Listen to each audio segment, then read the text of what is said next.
اچھا، پھر ایک سوال یہ بھی تھا کہ کتنے ہی ہم مدرسہ اٹینڈ کر رہے ہیں، کتنے عرصے سے نمازوں کے سلسلے میں اس کی فضیلتیں سن رہے ہیں، لیکن ابھی تک نماز میں ایک اس طرح کی ایک سستی آتی ہے کہ جس طریقے سے یعنی کوئی بھی رغبت ایسی نہیں ہوتی کہ جس طرح ایک شوق ایک ہوتا ہے کہ کس طرح ہم نماز پڑھنے جا رہے ہیں، دل کے اندر ایک ولولہ پیدا ہو رہا ہے، دوڑ کے نماز کی طرف جا رہے ہیں، نماز کا انتظار کر رہے ہیں، یہ کیفیت ابھی تک پیدا نہیں ہوئی.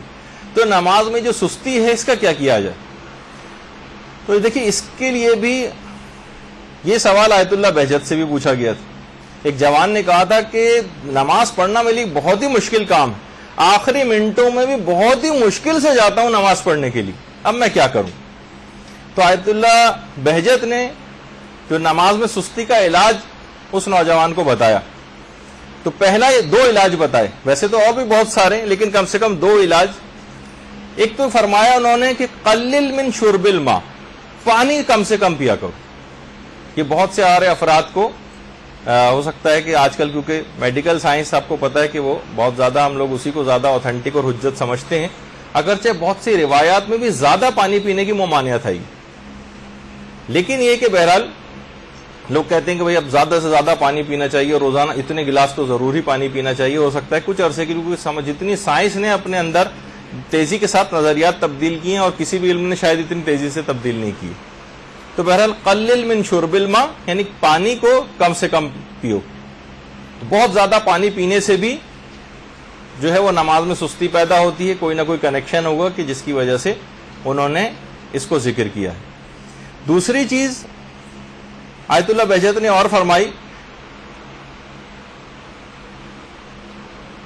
کہ قرآن کی ایک آیت ہے، بلکہ سورہ انعام کی آیت نمبر 133، وَرَبُّكَ الْغَنِيُّ ذُو الرَّحْمَةِ. یہ قرآن کی ایک آیت ہے کہ اس آیت کو زیادہ سے زیادہ پڑھا جائے تو نماز میں سستی اور کاہلی اور ایک جو بے اعتنائی سی پیدا ہوتی ہے وہ دور ہو جائے گی. وَرَبُّكَ الْغَنِيُّ ذُو الرَّحْمَةِ، یہ زیادہ سے زیادہ پڑھا جائے. وہ بچے اور نوجوان کے والدین جن کے سلسلے میں پریشان رہتے ہیں کہ ان کو کوشش کر کر کے ہم تھک جاتے ہیں، نماز کے لیے آمادہ نہیں ہوتے، ان کو بھی آپ یہ بتائیں کہ چھوٹی سی ایک آیت ہے، اس کا ایک ٹکڑا وَرَبُّكَ الْغَنِيُّ ذُو الرَّحْمَةِ، یہ سورہ انعام کی آیت نمبر 133. یہ بچے سے کہیں کہ روزانہ زیادہ سے زیادہ پڑھ لے تو آپ کچھ ہی دیکھیں گے، دنوں میں دیکھیں گے کہ تبدیلی اس کے اندر ایک رونما ہونے لگے گی اور نماز کی طرف خود بخود رغبت ہو جائے گی. پھر ایک مسئلہ یہ بھی تھا کہ چلے نماز کی طرف اگر چلے بھی جاتے ہیں تب بھی نمازوں میں خشوع خضوع پیدا نہیں ہوتا. نمازوں میں خشوع خضوع، اس کا جواب بھی ظاہر ہے کہ علماء ہی سب سے زیادہ بہتر دے سکتے ہیں.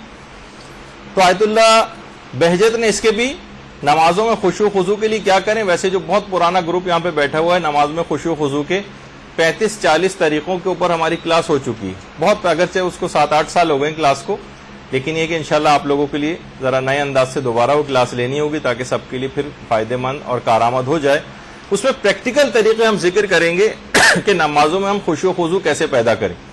آیت اللہ بہجت کے صرف 2 طریقے آج انہوں نے فرمایا. ایک تو امام زمانہ علیہ السلام سے توسل حقیقی پیدا کریں، اللہم صلی علی محمد وعلی محمد.